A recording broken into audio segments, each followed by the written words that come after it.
Hay historias en los cómics que no solo buscan entretener, sino que se atreven a desafiar la esencia misma de sus personajes.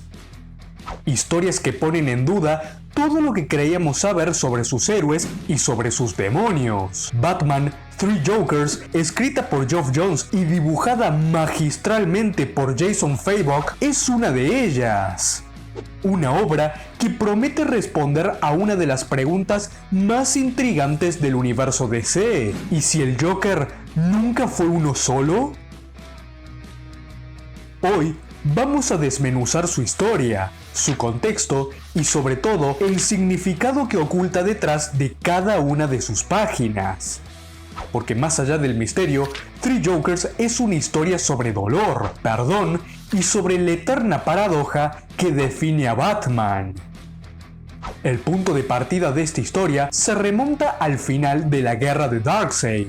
Allí, Batman toma asiento en la silla Mobius, propiedad del dios Metron, un artefacto que otorga el conocimiento absoluto del multiverso. Para comprobar su veracidad, Bruce hace una pregunta sencilla: ¿quién mató a los Wayne? La respuesta es inmediata. Joe Chill, convencido de que la silla dice la verdad, formula una segunda pregunta: ¿cuál es el verdadero nombre del Joker? El rostro del murciélago cambia por completo. No oímos la respuesta, pero la expresión lo dice todo. Lo que escuchó lo dejó paralizado. Y así, con una simple frase sin respuesta, se plantaba la semilla de una de las historias más esperadas por los fans de DC. La presente comienza con una premisa irresistible. No existe un solo Joker, sino 3. Cada uno representa una era, una etapa en la evolución del villano más icónico del cómic, tratándose de el criminal, el primero cronológicamente, frío, calculador, casi mafioso, representa el Joker de los años 40, cuando era un gángster con planes y ambición. En segundo lugar, tenemos al payaso, el asesino de Jason Todd, el responsable de una muerte en la familia. Es impulsivo, violento y cruel. Su objetivo es infligir dolor físico y emocional para divertirse. Y por último, el comediante, el Joker de The Killing Joke, el más perversamente sádico. Cree que todos pueden romperse con un mal día y busca demostrarlo constantemente. Sobre el papel, la idea es brillante. Durante décadas, Batman ha intentado entender al Joker, pero nunca se detuvo a considerar la posibilidad de que no estuviera persiguiendo a un solo hombre, sino a una idea compartida por 3 mentes enfermas. Un enigma que podría redefinir la mitología del Caballero Oscuro, uno que ni el mejor detective del mundo pudo verse venir. Sin embargo, la ejecución de la idea traiciona su propio potencial. El cómic revela a los 3 Jokers desde las primeras páginas. Ya los vemos hablando, planeando y conspirando juntos. Y eso arruina el misterio por completo. ¿De qué sirve seguir la investigación de Batman si el lector ya sabe la verdad? Parte de la magia de una historia detectivesca está en descubrir junto al protagonista. Títulos como El Largo Halloween o Victoria Oscura funcionan precisamente por eso, porque en todo momento vamos de la mano del protagonista. Cada pista es una pieza más del rompecabezas y la revelación final es un golpe inesperado. Aquí, la incertidumbre podría haber jugado de distintas maneras. ¿Son realmente 3 Jokers o es uno solo con 2 impostores? Y si son 3, ¿desde cuándo lo han sido? ¿Cómo se organizaban? En cambio, la historia nos entrega todas las respuestas en bandeja al comienzo, colocándonos en un punto de vista ya no solo privilegiado, sino adelantado, y al hacerlo convierte a Batman en un espectador de su propio caso, en alguien del que estamos constantemente un paso por delante. Volviendo lo que es y no lo que podría haber sido, hablemos del plan maestro de los enemigos. Los 3 Jokers buscan crear al Joker definitivo, el perfecto heredero del caos. Para ello, secuestran y experimentan con distintos ciudadanos de Gotham, intentando recrear la mezcla de trauma y química que los hizo nacer. Entre los posibles candidatos, dos destacan. El primero es Jason Todd. La explicación de su elección es perfecta. Él es, en cierta manera, el Robin del Joker, la víctima que volvió del infierno marcada por el dolor y que hace miserable la existencia de Batman, a quien detesta por no haberlo vengado. El hecho de que los Jokers lo consideren como un sucesor es una burla cruel y poética. Pasar de ser Capucha Roja al nuevo payaso parece algo profético. Sin embargo, lo descartan. Dicen que le falta sofisticación, que su rabia es burda, carente de propósito, no tiene la elegancia ni la inteligencia del verdadero payaso criminal. Por lo que, el segundo candidato es una sorpresa: Joe Chill, el hombre que mató a Thomas y Martha Wayne.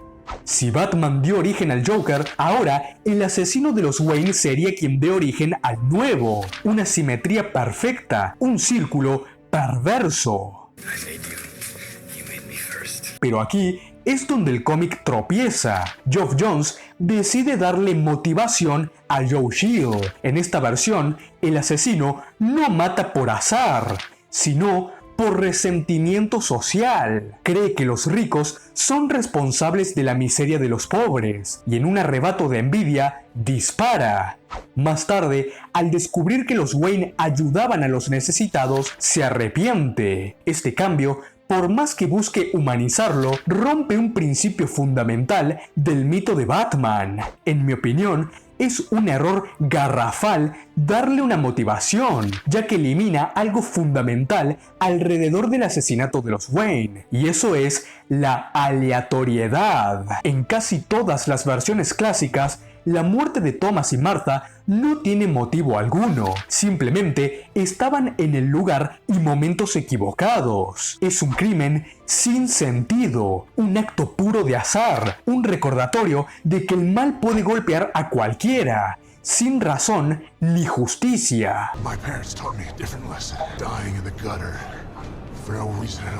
Cuando Geoff Johns revela que Joe Chill mató por envidia, motivado por el resentimiento hacia la clase alta, la historia le da al crimen un intento absurdo de justificación racional. Chill ya no es el rostro anónimo del caos, sino un hombre con un discurso social, por no decir hasta político. Esto transforma un acto de maldad azarosa en un acto de propósito, darle un porqué a un vacío existencial que define la vida de Bruce Wayne. Y eso, inevitablemente, reduce el alcance simbólico del mito de Batman. Ya no es el niño que jura evitar que el mal vuelva a sucederle a cualquiera, sino alguien que podría interpretar su tragedia como una consecuencia directa de algo tan irreversible e inevitable como la desigualdad. Su cruzada contra el crimen es un intento de controlar el azar, de impedir que nadie más sufra por algo tan injusto e irracional como lo que le pasó. Pero si la muerte de los Wayne tuviera un plan o una motivación detrás, Bruce podría encontrar la paz, atrapar al responsable, castigarlo y cerrar el círculo. Pero no hay justicia que compense el absurdo. Por eso Batman nunca puede dejar de ser Batman. En definitiva, la esencia del asesinato de los Wayne radica en que sea un hecho trágico y aleatorio, algo que podría haberle ocurrido a cualquiera. Convertirlo en un crimen motivado por el dinero no solo le otorga un sentido que Bruce y solo Bruce debería descubrir y resignificar por sí mismo en la adultez, sino que además elimina el carácter universal de la tragedia. Tal como plantea este cómic, los Wayne mueren por ser ricos, lo que transforma una desgracia que simbolizaba el caos impredecible del mundo en una estúpida consecuencia social. Lo que antes era una tragedia que podía sucederle a cualquiera, ahora se vuelve algo que solo podía ocurrirle a ellos. Y eso va directamente en contra de la filosofía que define tanto a Batman como a Gotham, el combate contra el sinsentido del mal. Y ahora, llegamos a un giro argumental magnífico. Tras el asesinato del payaso y el criminal, solo el comediante sobrevive. Al ser capturado, se nos revela que él siempre supo la verdadera identidad de Batman y que tenía un plan alternativo a los otros dos. Él no quería que Joe Chill se convirtiese en un nuevo Joker, sino que Batman sintiese su dolor y acabase perdonándolo. Su lógica es brillante y retorcida. Si Batman logra perdonar al hombre que destruyó su vida, entonces su mayor herida estará cerrada, y el único capaz de volver a herirlo, de retorcer el cuchillo cuanto quiera, es él, el propio Joker. El giro en este plan es espectacular, ya no solo porque es algo típico del personaje tener un as bajo la manga, sino porque es uno que va acorde a la mitología del héroe y el villano. A él no le interesa la verdadera identidad de Batman, solo la ve en esta ocasión como un medio para un fin que acabará coronándolo como la mayor amenaza para la existencia del Caballero Oscuro. No obstante, pese a que el giro me encantó, no puedo decir que la resolución lo hiciera. Hacer que en esta historia el Joker gane es hacer que Batman perdonase a Joe Chill. Y si Batman perdona a Joe Chill, en mi opinión es entrar en una paradoja bastante problemática. Procedo a explicar. El asesinato de sus padres no representa solo una tragedia personal, es el pecado original que da nacimiento a Batman. Es lo que convierte a un niño impotente en una fuerza obsesiva que dedica toda su vida a luchar contra el caos.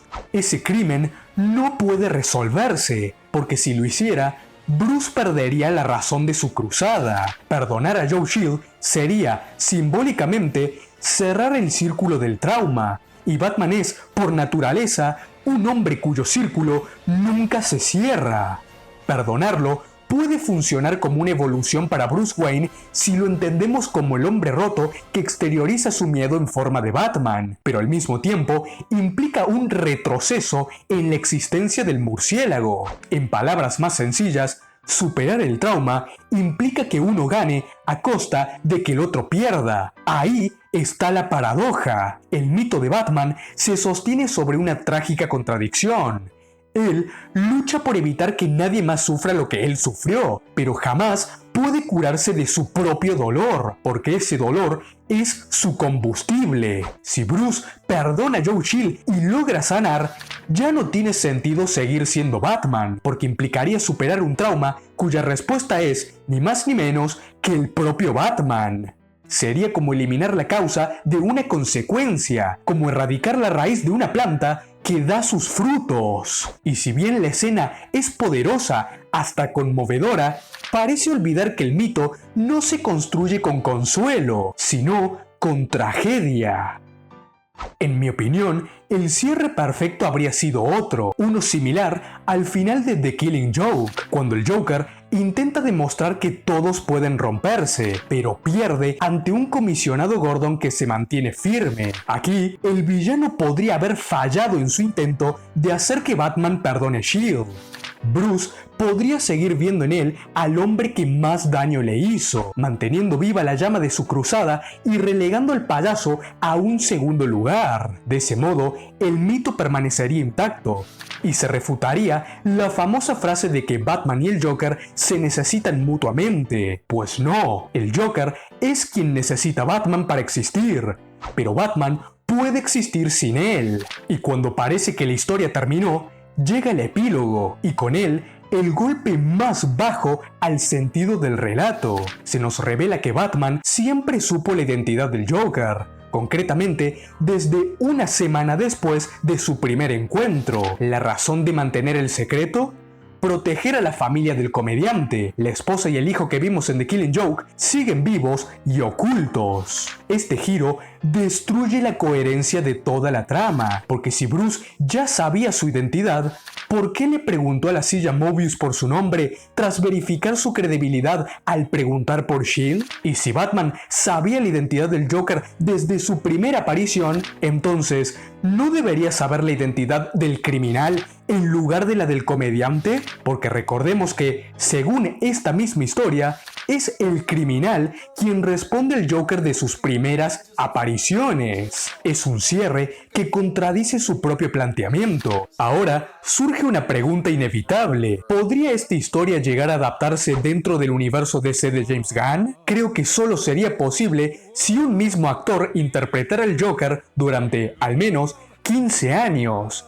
Así, podríamos verlo evolucionar a lo largo del tiempo y descubrir que esa aparente complejidad psicológica que siempre tuvo, en realidad, respondía a 3 versiones distintas del personaje, todas interpretadas por el mismo actor. No diría que me entusiasma demasiado esta idea, pero sí pienso que ya es hora de tener un Joker con todas las letras dentro de un universo compartido, uno que se desarrolle con el paso de los años, pero sobre todo, se enfrente a Batman en más de una ocasión.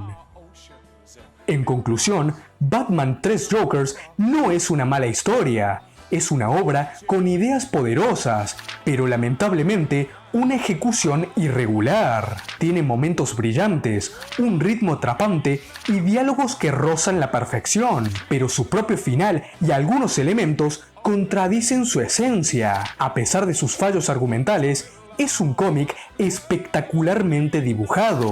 Jason Fabok se luce en cada viñeta. Su trazo detallado, el uso de luces y sombras y la forma en que reinterpreta momentos clásicos como The Killing Joke o Death in the Family hacen que cada página sea un deleite visual. Los colores de Brad Anderson también merecen mención. Si tuviera que calificarla, me quedo en el lado positivo, gracias al trabajo de Fabok y a la tensión psicológica que se respira en cada página. Sin embargo, no puedo evitar pensar en lo que pudo haber sido. Es una historia que nos hizo mirar al Joker con nuevos ojos, pero que terminó desenfocando la mirada de Batman, porque al final lo que define su relación no son los secretos, sino el espejo que representan el uno para el otro. El Joker encarna el caos que Bruce intenta controlar, y Batman el orden que el payaso busca corromper.